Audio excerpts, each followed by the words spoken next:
Aleluia,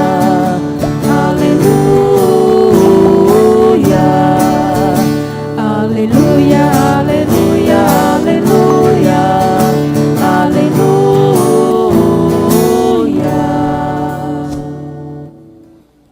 O Senhor esteja convosco. Ele está no meio de nós. Proclamação do Evangelho de Jesus Cristo segundo Lucas. Glória a vós, Senhor. Naquele tempo, Jesus atravessava cidades e povoados, ensinando e prosseguindo o caminho para Jerusalém. Alguém lhe perguntou: Senhor, é verdade que são poucos os que se salvam? Jesus respondeu: Fazei todo o esforço possível para entrar pela porta estreita, porque eu vos digo que muitos tentarão entrar e não conseguirão. Uma vez que o dono da casa se levantar e fechar a porta, vós do lado de fora começareis a bater, dizendo: Senhor, abre-nos a porta. Ele responderá: Não sei de onde sois. Então começareis a dizer: Nós comemos e bebemos diante de ti, e tu ensinaste em nossas praças.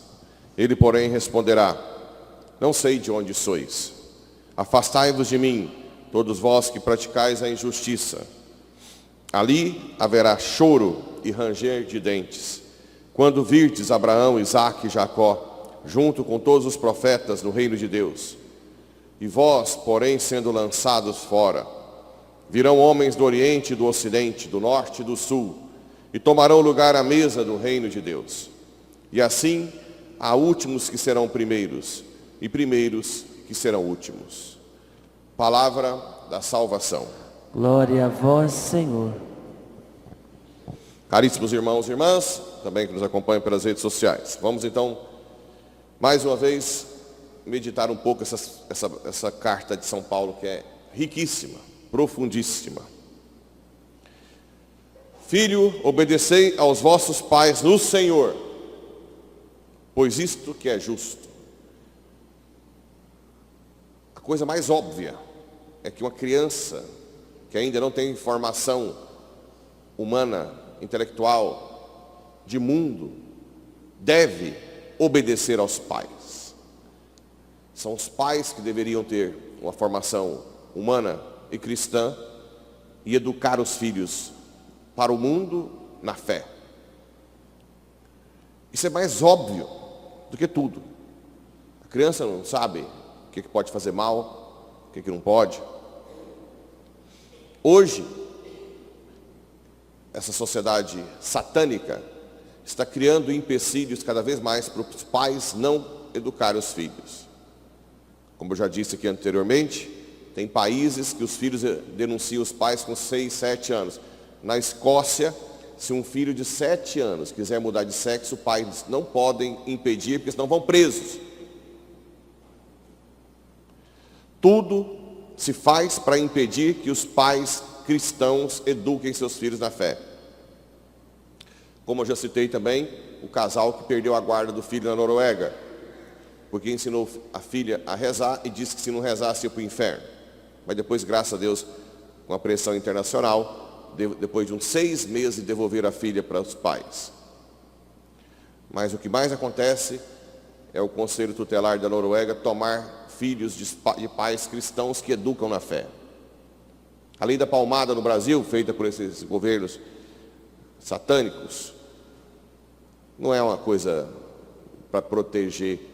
Sempre, gente, sempre colocam uma coisa, eles sempre colocam algo perto para justificar o erro. Eles misturam, por exemplo, espancamento de filhos, que é grave, né? Muito grave, que deve ser punido com muita gravidade, com correção na vara, por exemplo. Hoje no Brasil, um vizinho ouve uma criança chorar porque está apanhando-se de chinelo ou de vara, denuncia também. Estamos vivendo cada vez mais um cerco contra essa questão dos pais. Honra teu pai e tua mãe, é o primeiro mandamento que vem acompanhado de uma promessa, a fim de que tenhas felicidade e longa vida sobre a terra. Honrar pai e mãe também, assim como a missa dominical, vem antes de não matar. É o quarto mandamento. É mais grave desonrar pai e mãe do que matar um ser humano. A ordem dos 10 mandamentos é a importância de cada, reflete a importância de cada mandamento. Agora não esqueçam, obedecei no Senhor. Se um adolescente tem um encontro com Jesus e quer uma vocação religiosa, feminina, masculina, e os pais vão contra, eles têm direito de, nesse caso, desobedecer aos pais para seguir a vocação de Deus. Só essa. Só. Ou quando os pais têm alguma decisão que impede o filho de crescer espiritualmente. Porque, infelizmente, tem muitos pais que não educam os filhos na fé. Educa para ganhar dinheiro. E depois pagam um preço alto. Porque pai velho e doente, mãe velha e doente, não dá dinheiro. Logo, jogam na sarjeta. Ou internam no asilo. Porque eles não querem perder tempo. Porque o papai e a mamãe ensinou que tem que ganhar dinheiro. Ora, se tem que ganhar dinheiro, como é que eu vou parar para cuidar dos meus pais? Mas quem cuida, e teoricamente, entre aspas, perde a sua vida deste mundo, ganhará um galardão no céu inimaginável. Inimaginável. Vós, pais, não revolteis os vossos filhos contra vós, mas para educá-los recorrei à disciplina, que eu estou falando aqui, e aos conselhos que vêm do Senhor. Que vêm do Senhor. Se o conselho vem do Senhor, os pais têm que fazer o quê? Rezar. Pai e mãe que não reza não tem conselho do Senhor. Fala besteira, educa mal, pensa só com pensamento mundano e depois paga um preço alto. Por exemplo, de não ensinar o filho a perguntar que vocação Deus quer para ele primeiro, antes de querer fazer medicina, direito, engenharia e sei lá, outras coisas. Agora aqui uma parte polêmica que eu já ouvi alguns desses ideológicos dizer que a igreja estimula, quando fala que escravos, obedecei aos vossos senhores deste mundo, com respeito e tremor, de coração sincero, como a Cristo, não para servir aos olhos, como quem busca agradar aos homens. Aí já vem eles. A igreja está aqui apoiando a escravidão. A igreja sempre quis oprimir. Olha só, o próprio São Paulo. Bem, primeiro essa pessoa nunca leu a Bíblia toda. Depois, gente, nós temos que entrar no contexto. Naquela época, a escravidão é algo que existia. O cristianismo estava nascendo. Não tinha grande credibilidade ainda para acabar com a escravidão. Mas o que acabou com a escravidão foi o cristianismo, através da valorização da pessoa humana. Então aqui, São Paulo, dentro de um contexto que ele não pode mudar, ele está dando forças para os escravos submeterem a tudo aquilo por amor a Deus. É a forma que ele tem. Assim como o Santo Inácio de Antioquia, que foi jogado aos leões, ele escreveu: não impeçam que eu seja comido pelos leões, eu quero ser mastigado. Não é que ele estava apoiando que os cristãos fossem jogados às feras. Então, se existe um contexto hoje, como esses que estão presos aí, sem uma mulher porque escreveu de batom lá. Só isso. Está presa de 15 a 16 anos. Sem um processo justo. Sem uma pena justa. Nem pena deveria ter. O que nós podemos falar para ela? Aguenta. Como se fosse ao Senhor. Você vai ter um galardão no céu. E quem pratica essas injustiças, esses ditadores, pagarão alto. Está lá no Evangelho, vamos ler, né? Quem comete a injustiça, gritarão para sempre. E essas pessoas que estão sendo injustiçadas receberão um galardão no céu. É o que a gente pode fazer. Eu não posso ir lá libertá-las, ou os outros que estão lá, os pais de família que estão presos. Não tem jeito. Nós temos que rezar e se um dia conseguir visitá-los, aguenta em nome do Senhor. Agora, se alguém ainda duvida, pegue a carta a Filemon, São Paulo ao Filemon. Filemon é senhor de um escravo chamado Onésimo. A carta tem um momento que fala assim: São Paulo escreve a Filemon para libertar Onésimo, que é escravo. Venho suplicar-te em favor deste meu filho, que gerei na prisão, Onésimo. Ele poderá ter sido de pouca serventia para ti, mas agora será muito útil para ti e para mim. Ele fala, elogia, mas sem o teu consentimento, nada quis resolver, porque é escravo, para que tenhas ocasião de praticar o bem em meu favor, não por imposição, mas de livre vontade. Agora, já não como escravo, mas bem mais do que escravo, como irmão caríssimo, meu e sobretudo teu, tanto por interesses pessoais como no Senhor. Portanto, se me tens por amigo, recebe-o a mim, como a mim. Se ele te causou qualquer prejuízo como escravo, ou está devendo alguma coisa, coloca na minha conta. Eu, Paulo, escrevo do próprio punho, eu pagarei, para não dizer que tu mesmo te deves inteiramente a mim. Ele apoia a escravidão? Ele está chamando o escravo do irmão, e está pedindo para o senhor do escravo libertá-lo como irmão, e se tiver alguma conta, que coloque na conta dele. Não, meus amigos, claro que a igreja não apoia a escravidão, óbvio.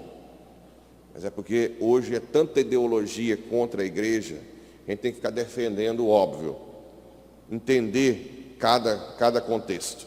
E o Evangelho, nós temos aqui, essa carta a Filemon, se vocês quiserem ler, só tem um capítulo, né?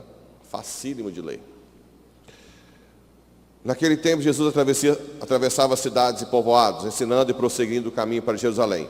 Alguém lhe perguntou: Senhor, é verdade que são poucos que se salvam? E olha, gente, é por isso que a gente fica aqui batendo na tecla. Larga de fazer tudo para ir na missa domingo. Essa história que está plantando não justifica, que está colhendo não justifica. Tem que participar da missa. Deixa um tempo todos os dias para a oração. Reze o terço e o rosário que Nossa Senhora pede em todas as aparições. Façam penitência e sejam caridosos, com dízimo e com a caridade aos pobres. Não estou falando isso aqui por uma coisa minha. Olha o que Jesus diz, como é grave. Fazei todo esforço possível para entrar pela porta estreita. Porque eu vos digo que muitos tentarão entrar e não conseguirão. Uma vez que o dono da casa se levantar e fechar a porta, vós do lado de fora começareis a bater dizendo: Senhor, abre-nos a porta. Gente, a gente não pode só ler isso aqui assim, como se fosse uma coisa alheia. Lembra como deve ser desesperador uma porta que nunca mais vai se abrir. Nunca. Você vai viver o inferno para sempre. Nós, né? Porque até então o risco é maior até para o padre. Não pode brincar com isso. Aí tem gente que vive como se fosse no mundo de Bob, de Alice, do País das Maravilhas. Querendo que o mundo gire em torno de... Olha como que é desesperador. Ele responderá: não sei de onde sois. Aqui, olha o que é mais grave. Nós comemos e bebemos diante de ti, e tu ensinaste. Não é um povo que está fora, é povo de igreja. Em Mateus fala o quê? Senhor, fiz milagres em teu nome, lembra? Afasta-te de mim, eu nunca te conheci. Porque milagre é uma graça que a gente chama gratia gratis date. Todos os carismas, dom de milagres, esses da renovação carismática, dom de ciência, milagres, revelação, que mais? Profecia, são dons que Deus dá para a missão, mas eles não santificam a pessoa. Tanto é que um problema da renovação é que muitas dessas pessoas que têm muitos dons ficaram soberbas, não é? Ou então gerou ciúme. Mas os dons para a missão não te santificam. É um tipo de graça, então a pessoa pode fazer milagre e ser condenada. A graça que te faz santo chama gratia gratum faciens. É a graça que te dá a virtude. É a graça do sacramento, da confissão, da missa, a graça de cada sacramento, a graça que te dá as virtudes, os dons do Espírito Santo, a virtude da paciência, da humildade. Aí sim. Então tem gente que vai pelos dons só e não quer ser uma pessoa melhor. E ele responderá: não sei de onde sois, afastai-vos de mim, todos vós que praticais a injustiça. Aqui entra, imagina esses aí que estão vendendo sentença, que estão pondo um monte de gente inocente na cadeia por 15, 16, 17 anos. Imagina o que vai ser o julgamento de uma pessoa dessa. Destruir a vida de pais e mães de família, ou até de jovens que estão lá, que deveria ter todo um tempo no Brasil para construir. Ali haverá choro e ranger de dentes. Choro e ranger de dentes. Gente, isso aqui está escrito na Bíblia. Só que não é choro e ranger de dentes igual nós choramos e rangemos os dentes neste mundo por um tempo. Porque o cristão chora e range os dentes neste mundo pelas injustiças que os outros praticam, pelas perseguições dos filhos de Satanás. Mas é por pouco tempo, não vai durar para sempre. Bem-aventurados os que choram, os que são perseguidos, humilhados, porque é deles o reino dos céus. Aqui, gente, é o choro e ranger dos dentes para sempre. Não dá vocês não ficam assim tremendo de medo quando pensam isso, não, gente? Não é possível. Eu queria até usar uma expressão bem chula aqui, mas não posso. Ou posso? Não sei. Posso ou não posso? Eu cago de medo. Cago de medo. Vocês não ficam com medo, não? Eu amo muito a Deus e a igreja, mas eu tremo de medo de ser condenado. Para sempre. Não é possível, gente. Ninguém entende isso. A gente tem que ficar gritando aqui, implorando para vir à missa. Como é que pode um negócio desse? Será que essas pessoas não entendem a gravidade do negócio? É assustador. É para sempre. Para sempre. Que Nossa Senhora nos dê juízo.